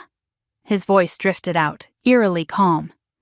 Are we really going to play hide-and-seek? Leo mouthed. Keep moving. We reached the fence. It was tall, old, wooden, the kind that creaked if you breathed on it wrong. Leo helped Mom over first. She scrambled down on the other side. Next was Granddad. It took everything Leo had to lift him gently without making noise. The fence groaned once. We froze. Hale went quiet, dead silent. Then a whisper floated out the window. You're running out of places to hide. Leo motioned urgently. Go! I climbed the fence next. My coat snagged on a splinter and tore, but I didn't stop. I dropped into the neighbor's yard, knees buckling in the snow. Leo followed, landing beside me. Then he pulled us all forward, through the dark yard, around the shed, and toward the neighbor's side gate. The house was blessedly dark, empty, probably on vacation for the holiday. We slipped onto the street. Leo supported Granddad as we hurried down the sidewalk, half running, half stumbling. Where's your car? Mom cried softly. Around the block, Leo said. If he blocked the driveway, he won't expect us to double back. We rounded the corner. Leo's car was there, frosted over, untouched. He dug out the keys with shaking hands. That's when we heard a door slam behind us. I turned. Hale stood at the far end of the street, hands in his coat pockets. Snow falling around him like ash. He didn't run, he just looked at us, at me. Even from a distance, I felt the ice in his gaze. He lifted one hand and pointed at me slowly, deliberately, like marking a target. Then he smiled, not wide, not mocking, just certain. Leo yanked open the car doors. Inside, now. We piled in, Mom shaking, Granddad clutching the tin box. Leo slammed his foot on the gas and the car fishtailed in the snow before gripping the road and speeding forward. I twisted in my seat. Hale didn't chase us. He just watched, standing still, like he knew this wasn't the end, like he knew where we'd go next. Leo turned at the next intersection, speeding toward downtown lights. I held the tin box tight against my chest, heart hammering so hard it hurt. Granddad placed a trembling hand over mine. "Maya," he whispered, voice cracking with dread. "I'm so sorry." Before I could answer, Leo spoke through clenched teeth. "We're going to Alana, right now." Mom murmured a prayer under her breath. Granddad closed his eyes, and I realized with sinking certainty that Hale had no intention of catching us tonight. He wanted something else. He wanted fear. He wanted pressure. He wanted the truth to rise to the surface on its own, and he knew exactly how to force it out. Leo pulled into the underground parking garage beneath Alana's office building, the tires screeching slightly on the icy concrete. The car rolled to a shaky stop, and for a long moment none of us moved. Our breaths fogged the interior, the heater struggling to keep up with our panic. Mom wiped her eyes with trembling fingers. Did he follow us? Leo checked the rearview mirror again, jaw tight. I don't see him, but Hale doesn't need to follow. He anticipates. Granddad's breathing was shallow, ragged. I reached back and squeezed his cold hand. We're okay, I whispered. We're together. That's what matters. But deep down, I wasn't sure. Leo opened his door quietly. Let's go. Alana needs to know everything. We helped Granddad out of the car. His legs buckled at first, but he steadied himself with Leo's support. Mom followed behind, her steps unsteady, eyes darting like she expected Hale to emerge from the shadows. As we approached the elevator, my phone buzzed. A text. Unknown number. My stomach dropped before I even looked. You can run, but you are ward blood, and ward blood always comes home. My breath caught. My hands went numb. Leo glanced at the screen and swore violently. He got your number. Fantastic, just fantastic. Granddad whispered, He's closing in. The elevator dinged. I shoved my phone into my pocket, trying not to tremble visibly. When the doors opened on the 7th floor, Alana was already standing outside her office, arms crossed, expression sharp and unreadable.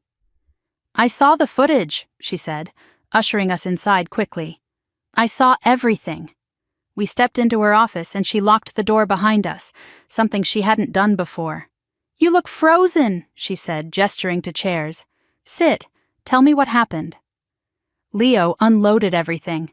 Hale's appearance at the house, the second car with the men, the window escape, my mother's confession, the text. Alana absorbed it all silently. When he finished, she exhaled slowly and rubbed her temples. This has escalated beyond property disputes. Mom choked out a soft apology. I didn't mean, Alana held up a hand. Mrs. Bennett, I don't have time for guilt. Your husband gave Hale your daughter's location. That puts all of you at immediate risk. Mom's face crumpled, tears streaming down her cheeks again. Leo helped Granddad sit, while Alana pulled out a new file, thick, with colored tabs and legal notes covering every margin. I've spent the last few hours researching, she said, and what I found is disturbing. She handed me a document, a printed article from a long-defunct science journal. Headline, The Disappearance of Project Nova. Cover-up or accident? My pulse raced as I scanned the words beneath it. Alana continued, her voice calm but tight. This article was scrubbed from most archives decades ago, but my father, God bless him, kept copies of everything. He was fascinated by scientific scandals. She shot Granddad a meaningful look. One of the last mentions of Adrian Ward was in relation to this project, and the final line of the article said investigators found inconsistencies in Hailtech's involvement. Granddad nodded bitterly, because they sabotaged him. What we didn't know, Alana said, was how far they went. She pulled up another file on her laptop, footage, still photos, names. These men, Alana said, have been tied to accidental lab fires, missing scientists, and corporate espionage. Hailtech paid out settlements quietly. Leo leaned over the desk. So Hale isn't just an executive, he's a fixer. He's a predator, Alana said flatly, the kind who never leaves loose ends. I felt sick, and now he wants me. Of course he does, she whispered. You're the only living Ward who can access the second half of Project Nova. My throat tightened, but we haven't even found the room yet. Which means he'll use pressure, she said. Manipulation, fear, people around you. She glanced at my mother. People he assumes you'll protect. Mom sobbed quietly into her hands. Alana added, and Hale knows your sister. That gives him leverage. Leo swore. Carla will hand Maya over on a platter if he asks. I felt the truth of that like a physical blow. Granddad reached for the tin box. His voice shook. There's something you don't understand. Something Hale never learned. I stared at him. What is it? Granddad touched the folded diagram inside the tin. The reason Project Nova was split in two was not just to prevent misuse. It was because only a Ward could reunite it. We know that, I said. No, he said firmly. You don't know the rest. He turned the diagram over. A second layer of ink, so faded it had been nearly invisible, formed as he held it to the lamp. Letters, curved, delicate, familiar. My pulse quickened. What does it say? Granddad whispered the words like a prayer. The second door opens only to truth freely given, not stolen, not forced. Alana's eyes narrowed. Truth. Leo frowned. What truth? Granddad looked at me. Yours. My breath hitched. Mine? He nodded slowly. Project Nova's key is not technology. It's a safeguard, one my father added when he realized Hale was coming for him. The lock responds to emotional resonance, honesty, identity, the genuine heart of the bloodline. I stared at him in stunned silence. You, he said softly, must claim who you are, not who they wanted you to be. My chest tightened painfully. Mom shook her head. That makes no sense. It makes perfect sense, Alana said sharply. Your father was trying to protect the future, and Maya is the future. Before I could answer, the office lights flickered. Once, twice. Leo snapped his head up. Power outage? Alana stood immediately. No, this building has a redundant backup system. Lights don't just flicker. Granddad gripped the arm of his chair. He's here. No, Leo said, moving quickly to the door. He can't get up here without bypassing security. Alana's phone buzzed.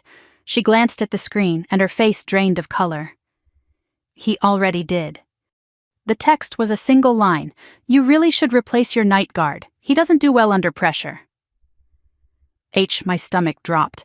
Mom let out a strangled scream. Alana grabbed her coat. We're leaving, now. Leo rushed to the blinds and peeked out the window. He inhaled sharply. What? I whispered. He closed the blinds again, his face grim.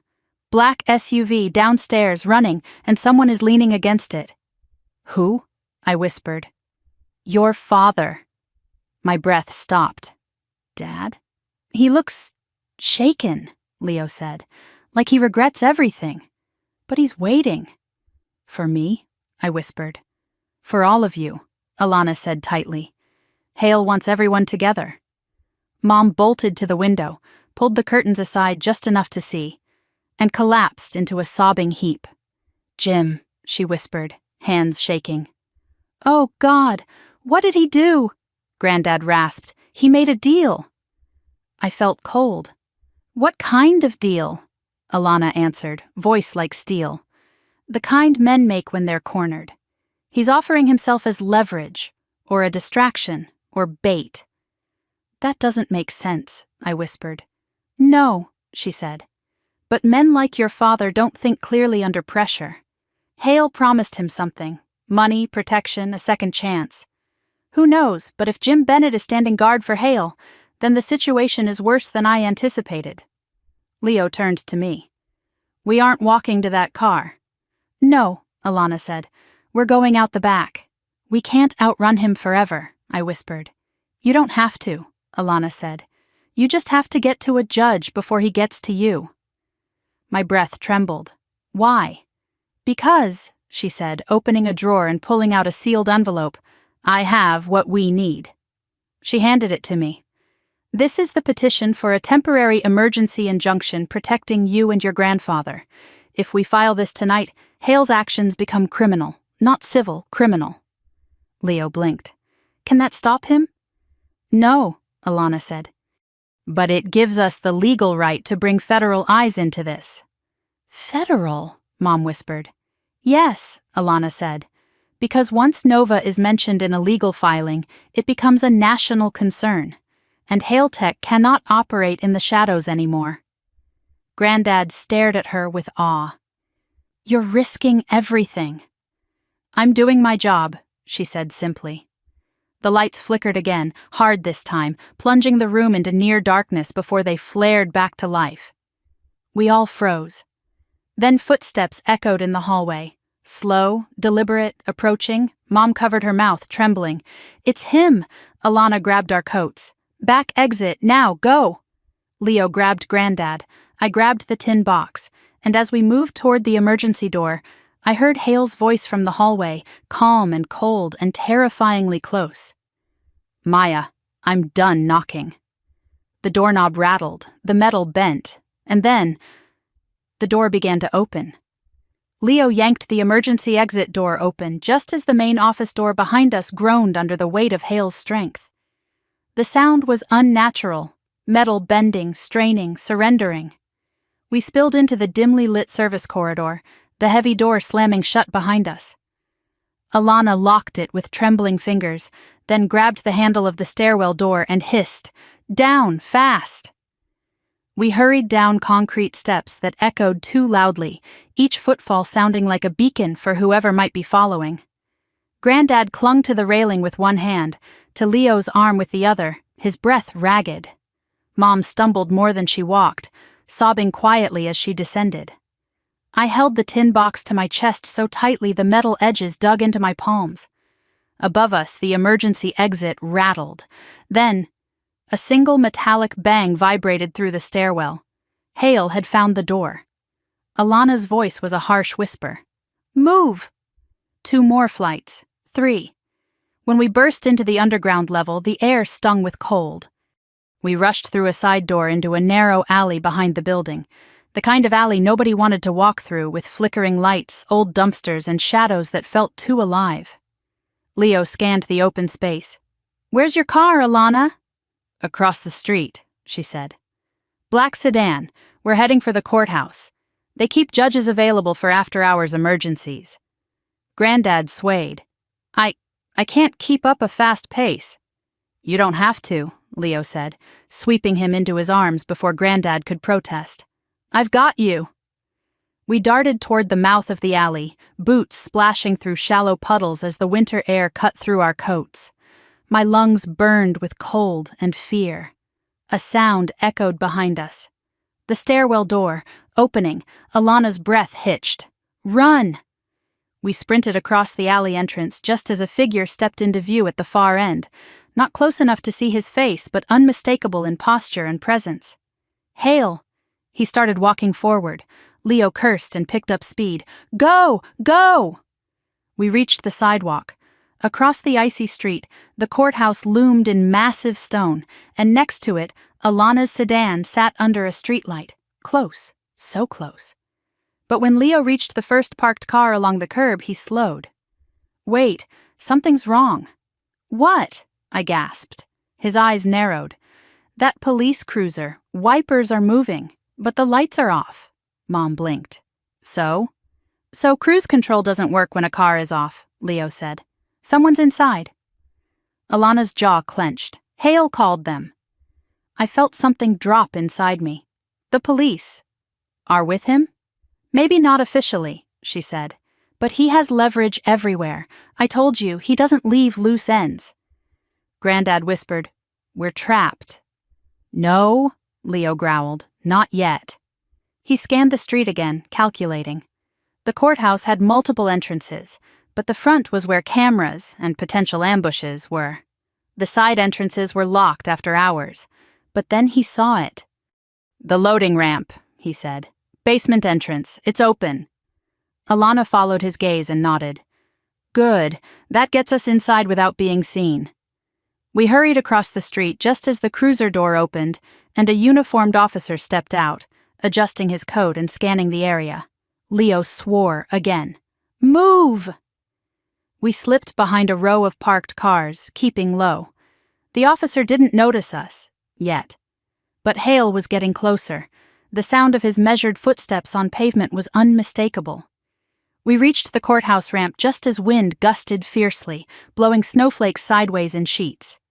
The ramp descended underground to a metal service door left slightly ajar. A single dim bulb cast a weak circle of light.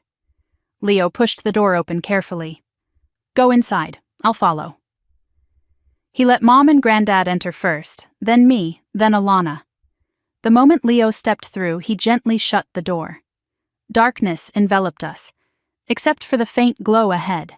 A long corridor, pipes overhead, concrete walls. We moved quickly, our footsteps hollow but steady.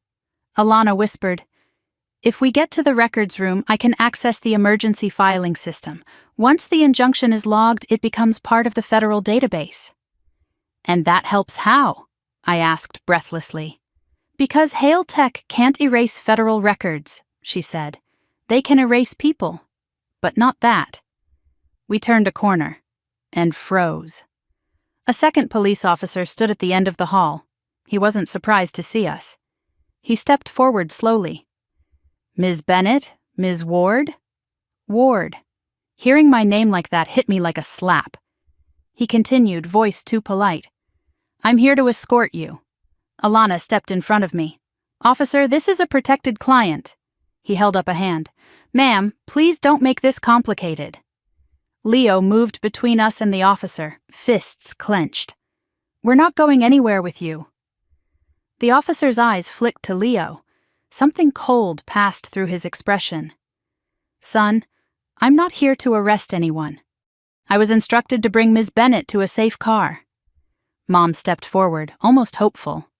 A safe car? Granddad croaked. Don't trust him. The officer continued slowly, as if reading from a script. Your father is very worried. He asked us to bring you all to him. My stomach twisted. Dad?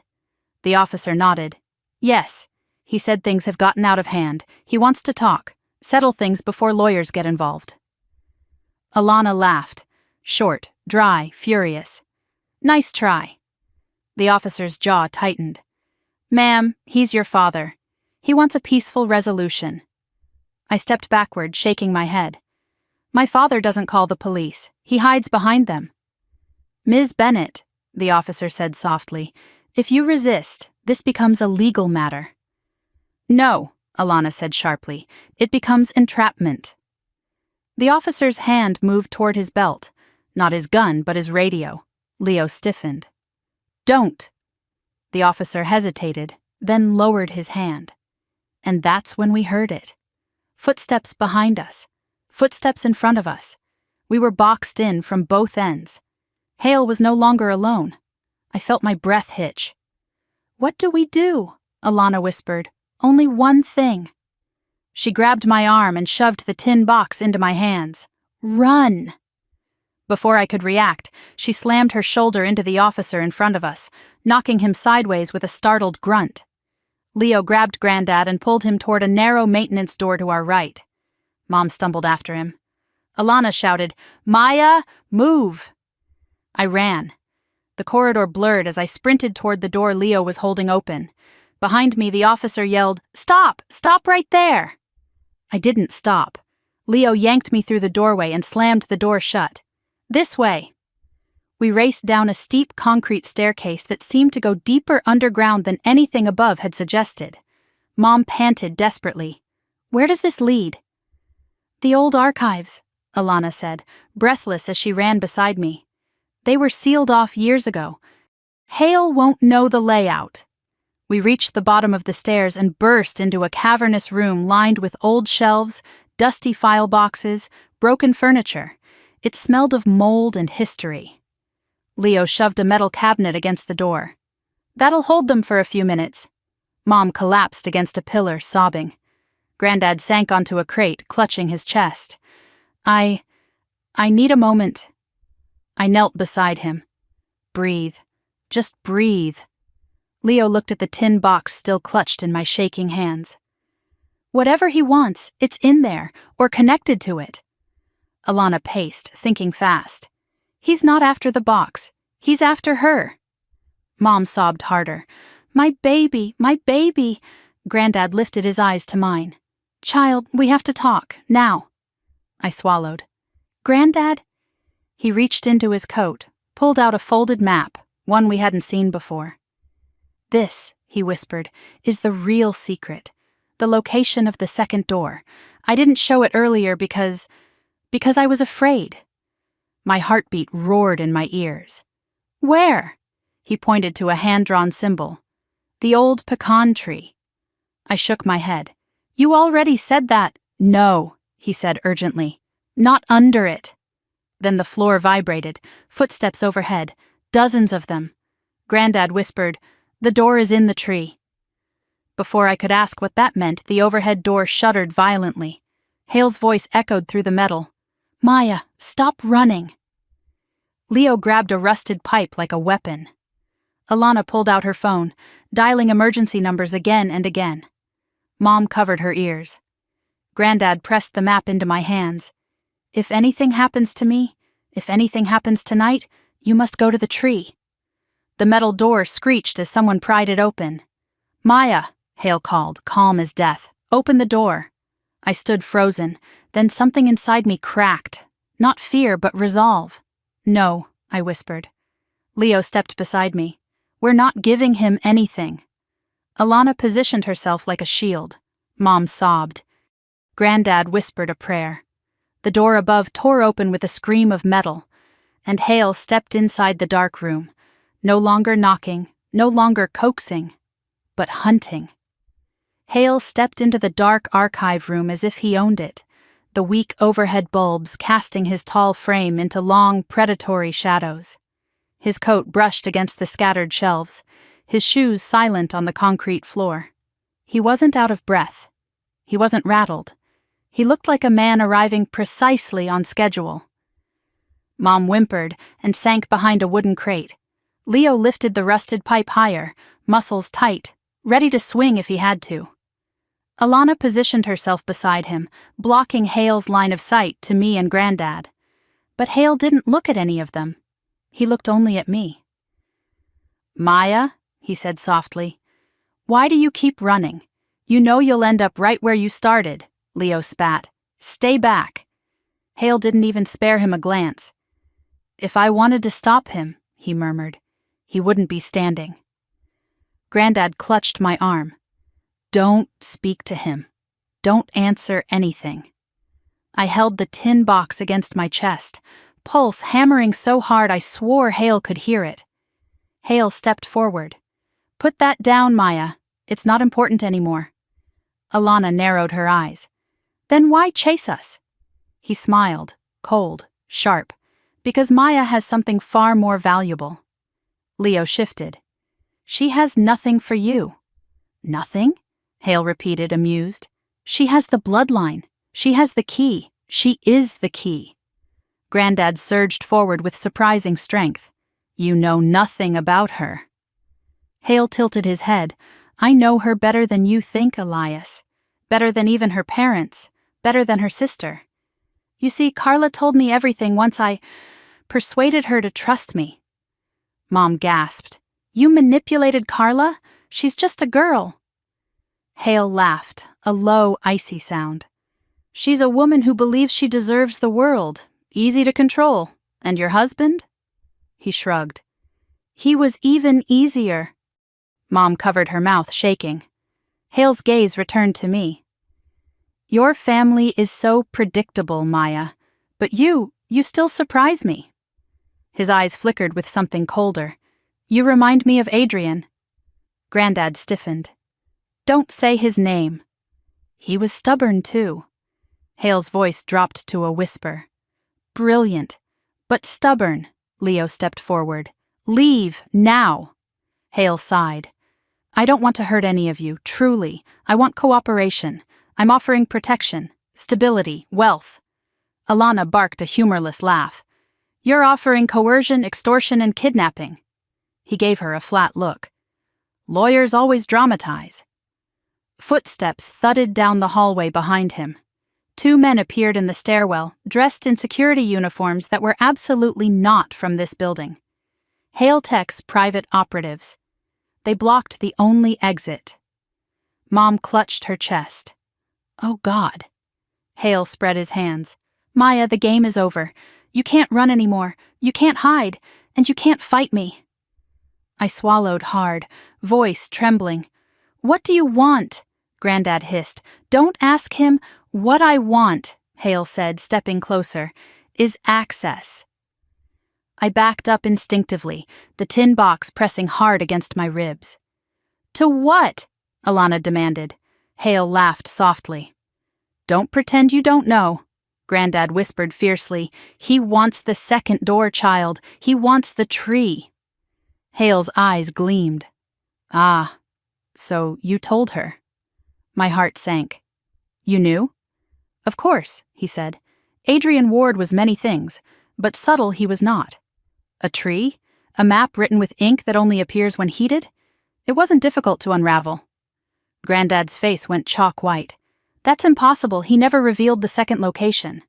He didn't need to, Hale said. Men like him always leave breadcrumbs, and men like me always find them. Leo stepped closer to me, blocking Hale's path. You'll walk over my dead body before you get her. Hale gave him a pitying look. Don't tempt me. The 2 men behind him stepped further into the room. I felt my knees buckle. Alana whispered urgently, Maya, look at me. I forced my gaze away from Hale. Maya, she said softly, you're smarter than he is. Don't play into his narrative. He wants you scared. He wants you frozen. Don't let him decide the next move. But I couldn't breathe. The air felt too thick, too cold, too full of Hale's presence. He stepped closer. Give me the map. Give me the location. And I will let your family go. Don't trust him, Leo growled. Hale shrugged. I always keep my word. Granddad barked a harsh laugh. Your word killed my father. A flicker crossed Hale's face, the first crack in his composure. Your father destroyed himself. I merely guided the outcome. Something inside me snapped. Stop, I said, voice shaking but loud enough to echo against the concrete pillars. Don't you dare speak about him like that. Hale raised an eyebrow. You barely knew him. I know enough, I said, stepping forward despite Leo's arm trying to hold me back. I know he believed in something bigger than you, bigger than Hale Tech, bigger than greed. Hale's eyes narrowed. And what did that belief get him? Oblivion. His name erased, his work stolen, his legacy buried. He kept it from you, I whispered. That's his legacy. The words hung between us. Hale's jaw clenched. Bring me the map, Maya. No, I said. Alana stared at me with a mix of fear and respect. Hale exhaled slowly, almost sadly. I didn't want it to go this way. He lifted a hand. His men stepped forward. Leo raised the pipe. Alana reached for another heavy object on the floor. My heart raced so violently I thought it would burst. I clutched the tin box, and then something strange happened. A soft hum, faint, barely there, but real. The box vibrated lightly in my hands. Granddad gasped. "It's activating!" "What?" Leo whispered. "The ink," Granddad said, eyes wide. "The bloodlock reacts to stress, to fear, to lineage. Maya, it's responding to you." Hale's eyes widened in shock. No, that's not possible." Glowing lines began to appear faintly on the map inside the box, soft, golden, pulsing like a heartbeat. A symbol appeared near the tree's drawing. A symbol I had never seen before. A circle, a door, a warning, and a phrase in my great-grandfather's handwriting: "When the blood awakens, the path unlocks." Hale stepped forward, desperate now. "Give me that map." "No," I whispered. His men lunged. Leo swung the pipe, hitting one in the shoulder. The man staggered, but didn't fall. Alana smashed her makeshift weapon against the other's arm, buying us seconds. Hale surged toward me. I backed up, heart pounding, gripping the tin box like a shield. Granddad shouted, "Maya, the exit on the left!" I turned, a rusted metal door half hidden by old filing cabinets. Leo shoved one of the attackers aside and raced toward the door, grabbing the handle. "It's open!" Alana pushed Mom forward. "Go, now!" Hale roared. "Stop her!" But momentum was on our side now. Mom slipped through the door first. Granddad followed, Leo supporting him. Alana grabbed my arm, pulling me as Hale lunged. His fingers brushed mine, cold, hungry, certain. "Maya!" I shifted my weight and threw myself through the doorway as Leo slammed the metal door shut behind us. We heard Hale crash into the other side, pounding his fists against the metal, but the lock clicked, a thick final sound. Then silence. Granddad slumped against the wall, trembling. "Child, you unlocked it. The path is open to you." Leo gasped for breath, eyes wild. "Where does this go?" Alana checked the emergency map on the wall. Her voice shook. "It leads outside the courthouse, straight toward the riverfront." Mom whispered, "Why there?" Granddad stared at the map glowing faintly inside the tin. "To get to the tree," he whispered. "To the second door. To finish what Adrian started." I exhaled, gripping the tin box. Hale's distant shouting echoed faintly behind the metal door. He would break through soon, and when he did, he'd come for me with everything he had. But for the first time, I wasn't paralyzed by fear. I knew where we had to go, and I knew what I had to do. "Let's go," I said, lifting the tin box. "We're going to the tree." The metal door behind us shuddered again, Hale's fists pounding against it with furious precision. The sound echoed down the narrow emergency passageway, each strike vibrating through the concrete walls like a warning. We moved as fast as Granddad's frail body allowed, our feet splashing through shallow puddles left by leaking pipes. The air smelled of rust and old dust, and every flickering bulb above us felt like it could die at any second. "Keep going," Alana whispered harshly. "The passage should end in a service tunnel beneath the riverfront." Mom stumbled over debris, but Leo steadied her without slowing. Granddad leaned against me, his breath wheezing in short bursts. I held the tin box tightly, its weight both terrifying and comforting. Behind us, another crash sounded, the unmistakable sound of metal starting to bend. Hale was breaking through. Leo muttered a curse. "He's stronger than he looks." Granddad rasped.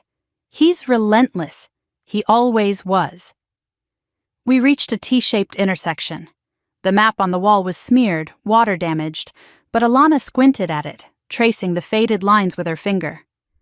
"This way," she said, turning left. We followed her into a wider corridor lined with old maintenance panels, many of them broken or sparking faintly. The hum of electricity vibrated through the floor. Granddad stumbled, and I caught him. "Almost there," I whispered. He nodded weakly. "Child, remember what Adrian wrote. The path unlocks with truth. When the moment comes, don't be afraid." I swallowed hard. "I won't be." A lie, maybe, but one I needed to say. We emerged into a cavernous concrete room that smelled of river water and machine oil. Large steel pipes ran along the walls. A metal ladder led to a hatch above, stenciled faintly with the words, "Access to Riverfront Maintenance Deck." "That's our exit," Alana said. "Let's get you up." Leo climbed first and pushed open the hatch. Cold air rushed down as he hauled himself out. He reached back for Granddad, but Mom cried out softly when footsteps echoed behind us. Closer this time, echoing through the tunnel. Hale had broken through. Alana gestured frantically. "Get him up!" Leo gripped Granddad under the arms and lifted. I scrambled up behind them, gripping the rungs with shaking hands. Mom followed, sobbing quietly as she climbed. Alana came last, and just as she reached the hatch, a shadow appeared in the tunnel below. Hale. His voice drifted upward, soft and chilling. "Maya, don't make me chase you anymore." Alana slammed the hatch shut, and Leo dropped the locking bar across it. The cold air bit into my skin, but the relief of fresh wind nearly brought me to tears. We stood on a narrow metal walkway overlooking the river, dark water churning beneath the moonlit sky. Snowflakes drifted sideways in the wind, stinging our faces. Mom hugged herself, teeth chattering. "Where do we go now?" Alana pointed toward a narrow service road leading up toward the public park. "That way. The tree is on the far side of the property line. If the second door is really there, we need to reach it before Hale does." Leo adjusted Granddad's coat. "Let's move." We hurried along the walkway, our shadows stretching long against the concrete wall. The river roared beneath us, black and endless. When we reached the service road, my breath caught. The park was eerily silent. The old pecan tree stood at the crest of the hill, its twisted branches reaching into the night sky like skeletal fingers. Snow clung to its bark, and the ground beneath it was undisturbed. Perfect. Untouched, waiting. Granddad exhaled shakily. "We made it." But before the relief could settle, lights flickered at the far end of the park. 2 dark cars, silent. Then a third set of headlights appeared. "No," Leo whispered. "He found us. How?" Granddad closed his eyes. "He always finds what he wants." The cars spread out, blocking each possible escape path. Men stepped out, 3, 4, 6, all wearing black coats, all moving with eerie uniformity. And then Hale stepped into the glow of the headlights, coat whipping in the wind. "Maya," he called, voice amplified by the open field. "I must admit, you're resourceful, but this ends tonight." Mom let out a strangled cry. "Please, just leave her alone. She's done nothing to you." Hale didn't even look at her. His eyes were fixed entirely on me. Leo stepped in front of me, pipe in hand. "You're not getting her." Hale smiled slightly. "Do you really believe you can stop me? Or are you pretending because she's watching?" Something inside me snapped at the calm arrogance. I stepped forward. "Hale," I said, voice shaking but loud, "you don't want me. You want power, and you think I can give it to you, but you don't understand anything about what my great-grandfather created." He tilted his head. "Then enlighten me." Granddad clutched my coat. "Child." "The warning." I looked at him. "I know." Then I turned back to Hale. "You think Project Nova is an energy source, a limitless one, clean, efficient, revolutionary, but that isn't the whole truth."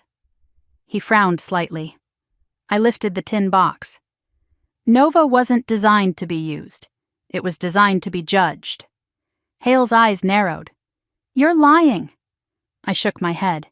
He built in a failsafe, a safeguard that prevents anyone with corrupt motives from accessing the full design. That safeguard isn't a lock. It's a test.